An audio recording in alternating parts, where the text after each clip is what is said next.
WhatsApp guys, welcome back to the reaction video. आज की video में हम देखने वाले Pakistan media shocked, most wanted Sukha trashed in Canada. तो कहा तो ये जा रहा है कि वो गैंग वॉर की वजह से हुई है, बाकी भैया खुफिया विभाग ही जाने। हम देखते हैं हम वीडियो। चैनल में तो प्लीज सब्सक्राइब, अपना पॉइंट ऑफ व्यू जरूर शेयर करिएगा। 1 2 3 गो। बता दें, कनाडा में गैंगस्टर सुक्खा की हत्या, खालिस्तानियों का मददगार था सुक्खा। दुने के अज्ञात हमलावरों ने गोली मारकर कनाडा में गैंगस्टर सुक्खा की हत्या कर दी है। सुक्खा दुने के ये खालिस्तानी आतंकवादी है। इसी बंदे को आज किसी ने कनाडा में निपटा दिया। ये आज का भारत है। Yes. संभल जाएं। हम कभी बर्दाश्त नहीं करेंगे इस चीज को कि भूखे नंगे पाकिस्तान के इशारों पे आज हमारी पूरी सिख कौम को बदनाम कर रहे हैं। आप कौम के ठेकेदार हैं। खैर, खालिस्तान वाले खुद अपना ही मजाक बनवा रहे हैं ये बोलकर कि ये रॉ या इंडियन एजेंसी ने हमारे लीडर को मारा है। अपना ही मजाक बनवा रहे हैं। मतलब इन लोगों को लग रहा है कि ये कोई आईएसआई समझा हुआ है। तुमने रॉ को क्या, जो छुप छुप के मारते हैं। अगर रॉ को किसी टेररिस्ट को मारना होता है ना, तुम्हारे मुंह पर आकर मारती, किसी से डरती नहीं है रॉ। ठीक है ना। जब एक सिख को भारतीय गवर्नमेंट ने टेररिस्ट डिक्लेयर किया था आज से 2 साल पहले, तो जस्टिन ट्रूडो ने उस वक्त उसके खिलाफ क्यों नहीं कोई एक्शन लिया? अगर वो किया होता तो आज वो निजर साहब कत्ल ना हुए होते। जस्टिन ट्रूडो जो है वो मातम कर रहे हैं रुदाली की तरह के, मर गया। तो ठीक है, तुम 23 जून से लेकर के तुम सितंबर तक कहां सो रहे? इसको किसने ठोका? ये तो कनाडा में था। इसको कनाडा में ठोक दिया। कल जिसका नाम हमने लिया था चाणक्य डायलॉग्स में, वो आज निपट चुका है दोस्तों। कि जस्टिन ट्रूडो ने हो सकता है अपने लिए बहुत बड़ा गड्ढा खोद लिया। तो अगर 2 साल पहले एक आपके कंट्री का बंदा जो है उसको दूसरा कंट्री टेररिस्ट डिक्लेयर कर रहा है, तो आपको सोचना चाहिए था कि उस वक्त उसको एक्शन लिया जाता उसके ऊपर। शेर के मुंह में हाथ डालने की कोशिश कर रहे हो, पूरा हाथ ही खत्म हो जाएगा। या ऐसा ना हो जाए कि पूरा शरीर ही खत्म हो जाए। ऐसा लगता है कि कुछ दिन हम लोगों को जस्टिन ट्रूडो को रुदाली की तरह रोते रहने देना चाहिए। थोड़ा छाती कूटे, थोड़ा सीना पीटे, थोड़ा पाकिस्तानी चैनल आजकल ज्यादा देखें कि कैसे छाती कूटा जाता है। जय हिंद दोस्तों, निज्जर की तरह एक और खालिस्तानी आतंकवादी सुखदल सिंह, ऐसे कुछ नाम था उसका, वो भी मारा गया, वो भी कनाडा में।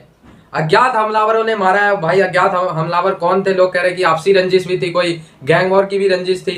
अज्ञात हमलावर जैसे निज्जर को मारे थे, मुंह पे कपड़ा लपेट के आए, गोली चलाई और मार के निकल लिए। कनाडा पुलिस को पता ही नहीं चला कब ये घटना हुआ। मिली लाश, फिर कनाडा में हड़कंप मच गया कि एक और खालिस्तानी आतंकवादी आंख के नीचे मार दिया गया। अब कुछ लोग इसको एनआईए से तार जोड़ रहे हैं, अजीत डोवल से जोड़ रहे हैं। कुछ होने वाला नहीं है, क्योंकि बिल्कुल अभी सबूत नहीं मिला है। सबूत जहां तक मिला है इस हत्या के पीछे, वो ये मिला है कि इसको मारा है आपसी रंजिश में, गैंग वॉर की रंजिश में।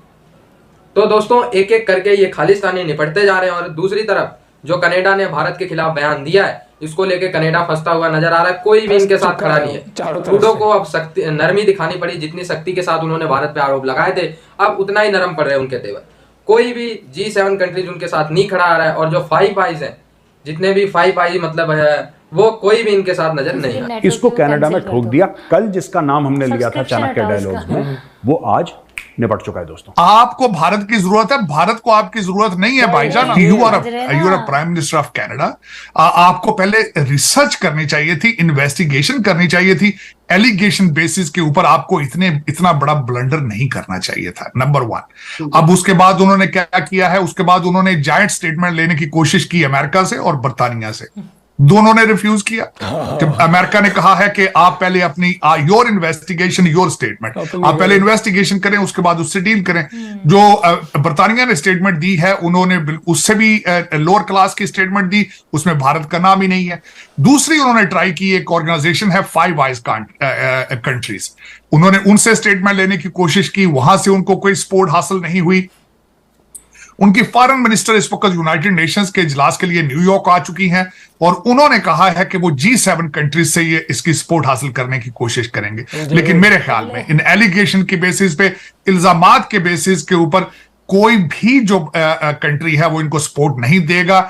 बिलखसूस जब भारत दुनिया की 5वीं बड़ी इकोनॉमी हो, तो ये रिस्क कौन लेगा? मेरे ख्याल में इस वक्त Justin Trudeau is in a tight corner, he is under pressure. उन्होंने कर तो लिया है, जिस तरह आपने खुद फरमाया है कि अब वो जो है वो उसके बारे में सोच रहे हैं, टोन डाउन हो चुके हैं। आज उन्होंने कहा है कि मेरा मकसद ये नहीं था कि भारत को प्रोवोक किया जाए। लेकिन मेरे ख्याल में अब ट्रेन निकल चुकी है और इस वक्त जो भारत की तरफ से भी ट्रैवल एडवाइजरी आ चुकी है उन्होंने भी एक डिप्लोमेट को निकाल दिया है, इन्होंने भी एक डिप्लोमेट को निकाल दिया है। तो मेरे ख्याल में Justin Trudeau is in deep issue now, deep problem politically, और खासकर जो उनके पैरिये उनके जो वो अपोजिशन के लीडर हैं फ्रेंच स्पीकिंग कंट्री से, स्टेट से, उन्होंने भी कहा है कि इनको अब इसको क्लीन हैंडेड इससे निकलना होगा, इन्वेस्टिगेट करना होगा। इतना बड़ा जो ब्लंडर किया है उसके जवाब देने पड़ेंगे, जवाब देना पड़ेगा। बिल्कुल डेफिनेटली सर, ये मतलब अभी तो इतना जदीद दौर हो चुका है और खास तौर पे इस टाइम इकोनॉमी का दौर चल रहा है। सर आपने बात की मुख्तलिफ कंट्रीज की, आपने यूएस की बात की, यूके की बात की, इवन ऑस्ट्रेलिया की तरफ से भी स्टेटमेंट आई है, वो भी जो देखने में आता है वो भारत की साइड पे है। फिर एक बड़ी चीज जिस वजह से ये सारा सिनेरियो क्रिएट किया जा रहा है या करने की कोशिश की जा रही है सिख कम्युनिटी को लेके इंटरनेशनली, तो यूएस में जो सिख कम्युनिटी बैठी है, उनके जो मेंबर हैं, उनके जो हेड हैं, उनकी तरफ से भी प्रॉपर भारत को लेके जो है वो स्टेटमेंट दी गई है कि भाई जो कनाडा के प्राइम मिनिस्टर ने बोला है वो बिल्कुल गलत है, हम भारत के साथ खड़े हैं। यूएस के जो सिख कम्युनिटी है उनकी तरफ से भी यही स्टेटमेंट आई है। डेफिनेटली, मैं बल्कि आज भी मैं बातें हो रही थी इसी हवाले से, बल्कि एक दो जगहों पे मैं ऐसी जगह पे था जहां पे सिख कम्युनिटी के लोग जो थे they were talking to the media, तो उनके भी जज्बात यही हैं कि एलिगेशन बेसिस के ऊपर ये सब चीजें नहीं करनी चाहिए थी। वो जो निजर साहब का, सबसे पहले तो आज एक बड़ी खूबसूरत बात एक सिख लीडर ने की है, जसदीप सिंह उनका नाम है, उनकी ऑर्गेनाइजेशन का नाम है सिख्स ऑफ अमेरिका। उन्होंने आज एक बात की, बहुत खूबसूरत बात की। उन्होंने कहा कि जब एक सिख को भारतीय गवर्नमेंट ने टेररिस्ट डिक्लेयर किया था आज से 2 साल पहले, तो जस्टिन ट्रूडो ने उस वक्त उसके खिलाफ क्यों नहीं कोई एक्शन लिया? अगर वो किया होता तो आज वो निजर साहब कत्ल ना हुए होते। और दूसरा, वो कत्ल हुए हैं और उनके जो एलिगेशन है, एक भी अरेस्ट अभी तक नहीं हुई।